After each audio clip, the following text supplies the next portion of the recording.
আসসালামু আলাইকুম প্রিয় বন্ধুরা, তোমরা অনেকেই কচুরমুখী রান্না করো, বলো সিদ্ধ হয় না। আজকে আমি তোমাদের কচুরমুখী রান্না করে দেখাবো। এভাবে রান্না করলে কচুরমুখী সিদ্ধ হবে।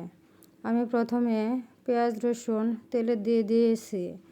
এখানে আমি হলুদ, লবণ, মরিচ, ধনিয়া গুঁড়া দিয়ে নেড়েচেড়ে মাছটা দিয়ে দিলাম। মাছটা একটু সিদ্ধ হওয়া পর্যন্ত কষিয়ে নেব। এভাবে মাছটা রান্না করলে সবজির গায়ে গন্ধটা ভালো আসে, খেতে অনেক স্বাদ লাগে। তোমরা এভাবে রান্না করে একবার খেয়ে দেখো। এরপর মাছগুলো আমি উঠিয়ে নিলাম এক এক করে। এরপর এখানে আমি কচুরমুখী দিয়ে দিলাম। এখানে আমি হালকা একটু নেড়ে চেড়ে এখানে পানি একবারে দিয়ে দিব, যাতে সেদ্ধ হয়। একবারে পানি দিলে হয় কি, কচুরমুখীটা সিদ্ধ হয় তাড়াতাড়ি এবং খেতে অনেক মজা লাগে।